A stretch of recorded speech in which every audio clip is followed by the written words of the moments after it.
Okay, back in the summer I told you guys about two tractors. One was a Cub Cadet and then the other one was my snowblower. Well, this is the snowblower. It's a Simplicity, very old tractor. It's a 311 2H.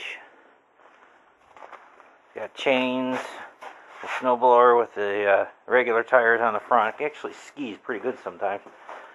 These chains work pretty good. Seat's mediocre, but it works fine for me. Let's start her up and I'll give you a view of her. Got hydrostatic drive. Got hydro lift on the front snowblower. Got two lights on the front and then one on the back here. I don't know why they only put one, but it works for what I need it for. Lately I haven't used it that much. It needs a new battery, but it starts for now. Originally to get it running you had to jump it or put a charger on it, whatever you needed to do to get it running. I have these vice grips on here because this does not stay. Pop them off. Then you can engage it.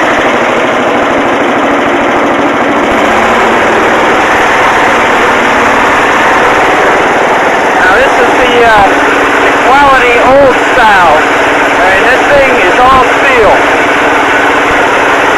Got grease fittings to keep that shaft going, and bearings and everything else. Metal chute, metal cables, no plastic on this.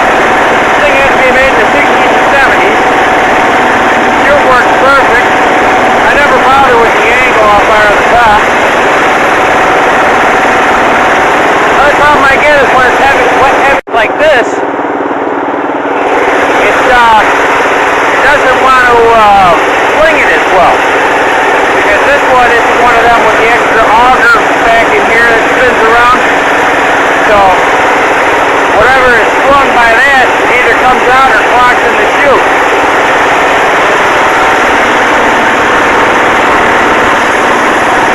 Pull that back, sets her down, but you have to give me a minute because you have to put the vice grips back on or it engages by itself.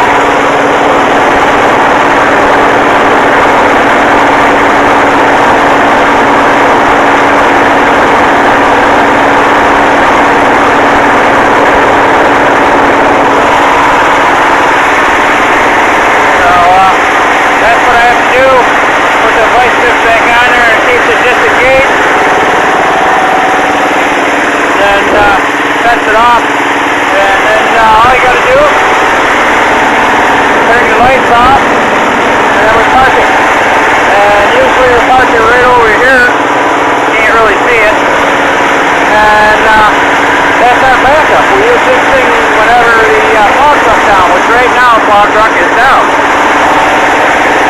So one thing of new batteries will start up all the time, but they only started because I just got done running it when I cleaned the yard out here. So that's the snowblower, and I hope you got a kick out of it. Yeah, this is easier to talk when you haven't got it running making all the noise, but it's got a little thing right here in the back that you can disengage the hydrostatic transmission and roll it.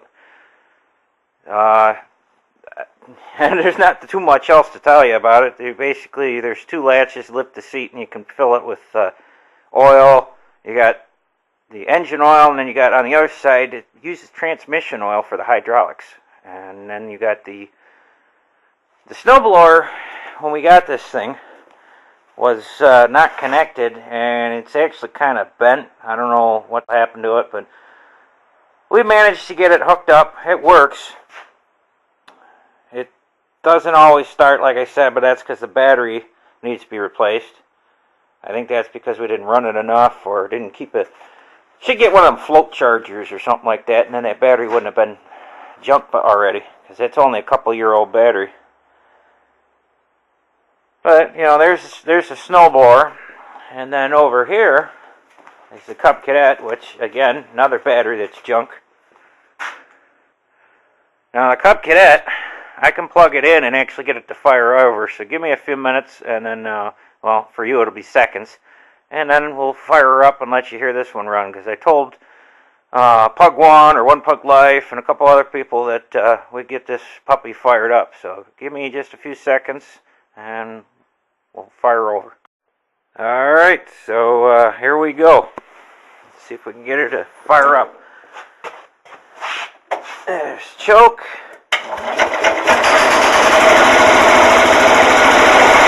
There we are. Oh, she's cold. And choke her again.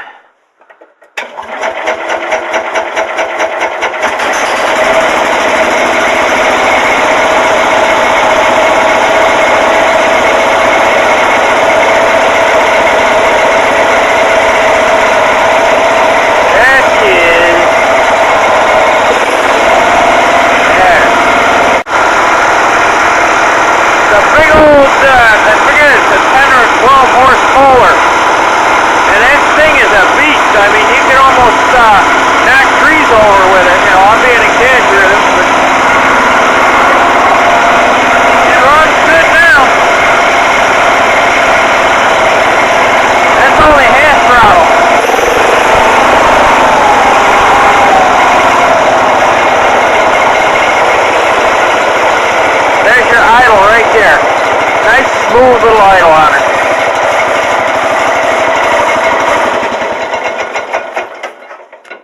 Yeah, the last video I showed on this, turned out I had to clean out some stuff. There was some crap in the carburetor, so she didn't want to fire up and go. It would crank, but the battery was dead because somebody left the key on. I don't know if it was me or the old man, but one of the two of us left the key on, and so it didn't want to fire up. But this is a relatively simple old machine made in the 60s, I believe. I think it was like early 60s. Basically, this right here, you pop that forward and that would engage the clutch in the front of the tractor for your mower deck. And then you have your lever for lifting and lowering. You got your choke, which is right here.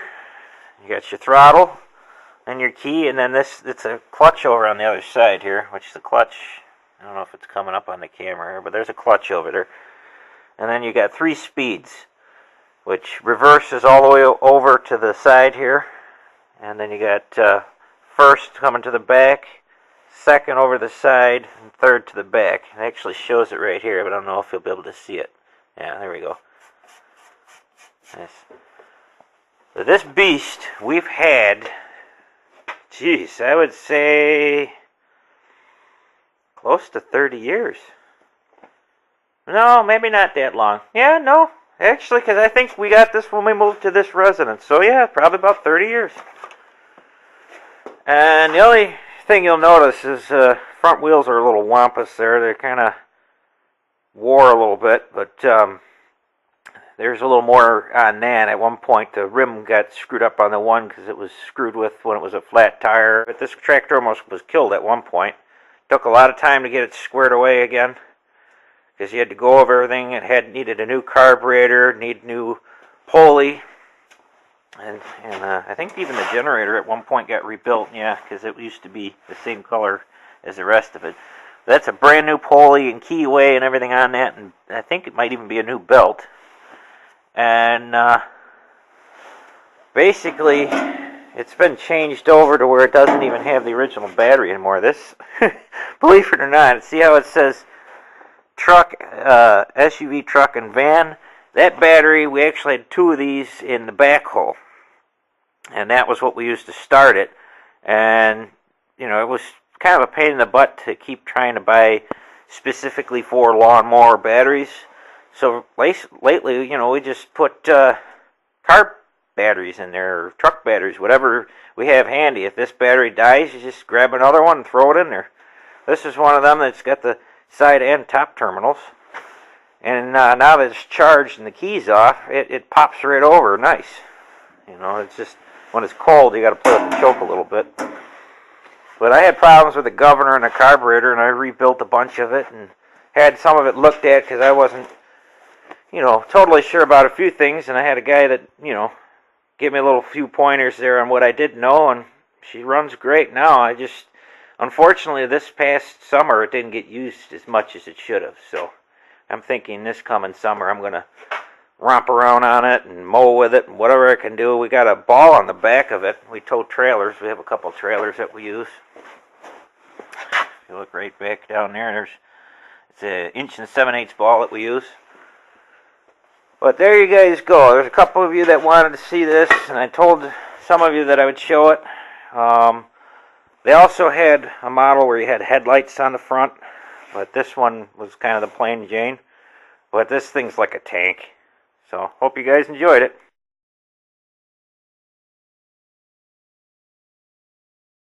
Alright, for an update on the truck. I was telling you guys before in previous videos all about this. Well, we started having more problems, and fuel problems was what it was. So now this truck's got a brand new Holley 670 CFM Street Avenger carburetor, and it's got a new Carter pump on there, electric pump, and it's still temperamental. Something in the adjustments isn't perfect yet. I'll give you guys a quick demonstration of it firing up, but like I said, it's still being a little temperamental because I think this carburetor is a little bit more, I don't know, it's just a little bit more for this truck compared to what it had on it before.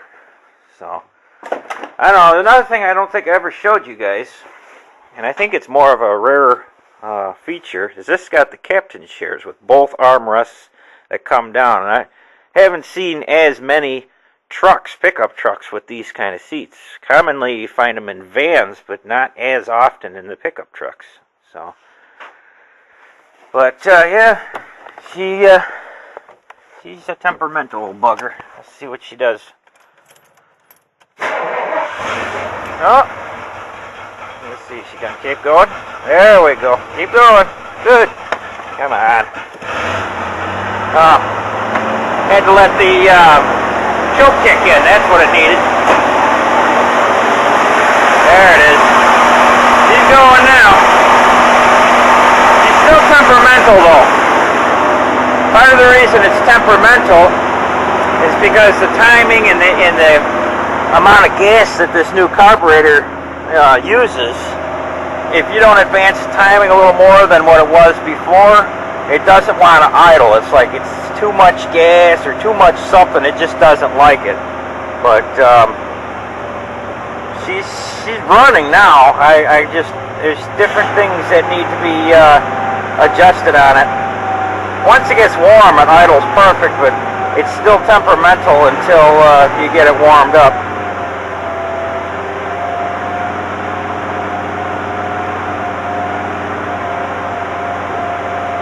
Once this thing idles, man, it runs beautiful now. I just can't get the final adjustments proper. But I told you guys that I was done before, and then later on we were having problems with a whole bunch of stuff, and it just did not want to stay running. So now I've put more time and more funds into it, and this thing, it's got so many new parts, it's practically a new truck, even though it's a rust bucket. So once it gets warmed up here, then I should be able to kick it down and it should stay idling. Should, considering it's still not fine-tuned, and I'm having trouble getting it to fine-tune. She's a bit wore, and one of these days this motor will just quit, and I suppose that'll be the end of this truck, because I was just notified the other day that there's no way I'm going to have anything to do with this truck. It's, not going to be mine, so too bad, because I'd get her all tuned up real nice, fix her up, maybe even put a new cab on her, and she'd be alright. It's not really a bad truck, it just needs some more help. I was looking underneath it the other day, and it's a little rusty under there. Let's put it this way, you'd have to put an awful lot of metal back into it the way it is right now, so.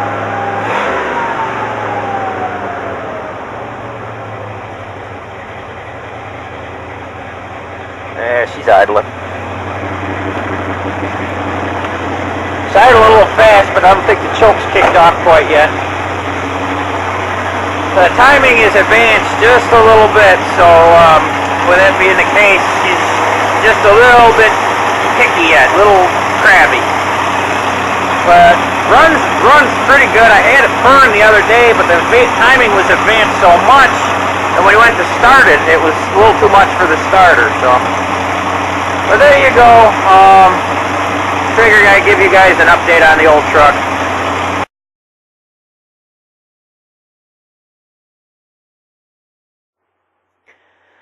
Hey guys, doing something a little different today.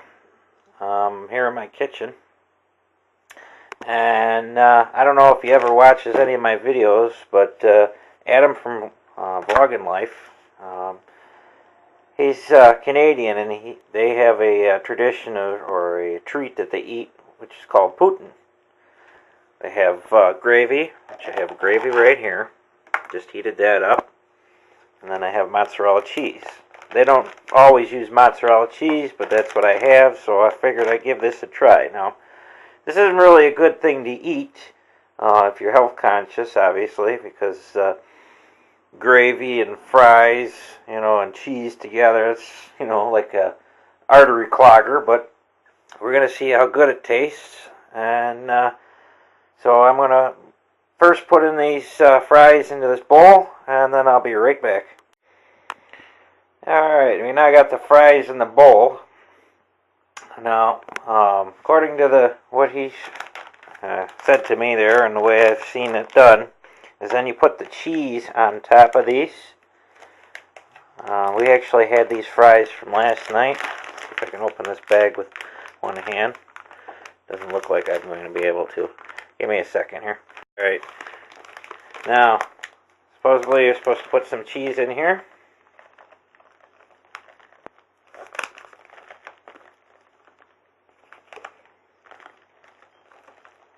Put a decent amount in there.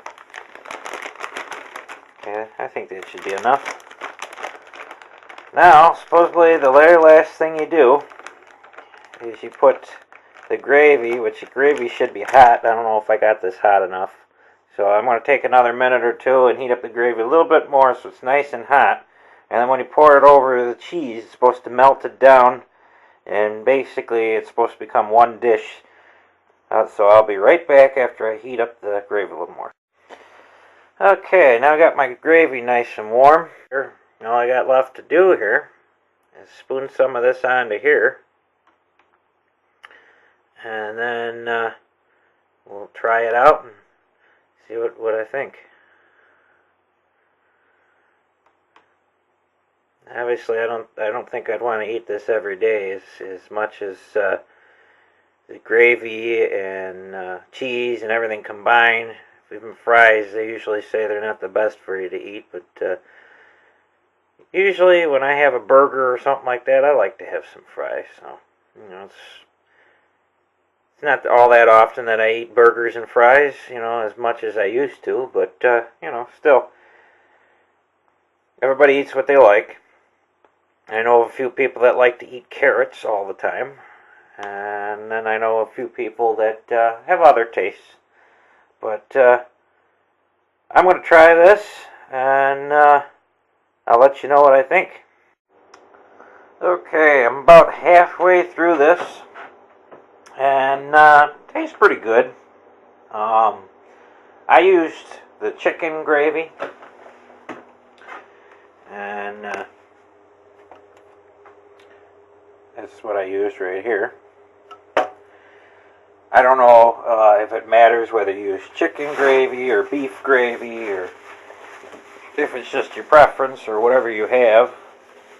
But I went with the chicken gravy. I tend to like chicken quite a bit, so this is a little different.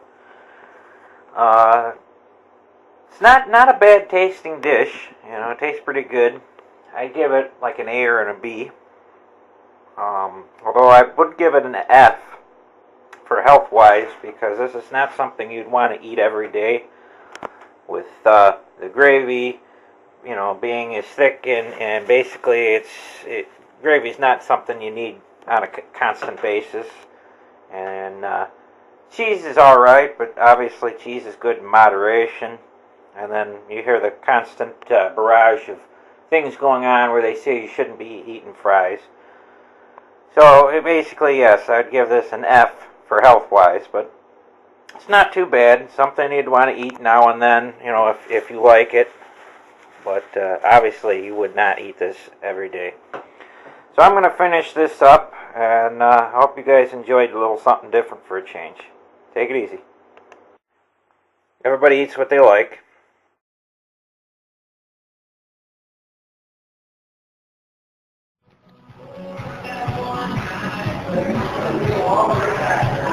What's that?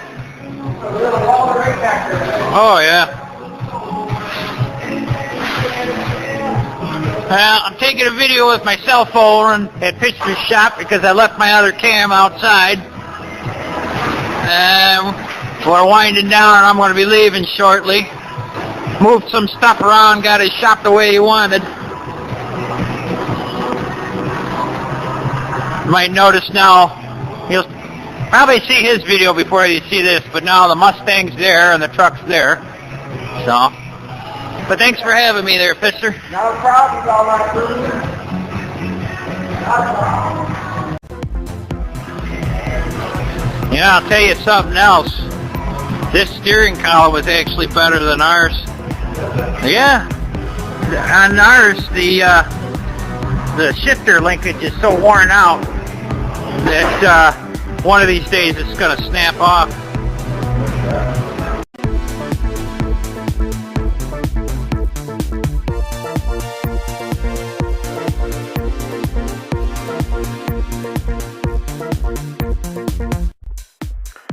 What I was talking about in Pisser's shop is right here. If you notice, there's a hose clamper on there because the pin that's right in between that holds this is pretty much shot, and this whole thing is so loose that the pin has fallen out a few times. So this is all sloppy, worn out, and needs to be replaced or something. But that's what I was talking about.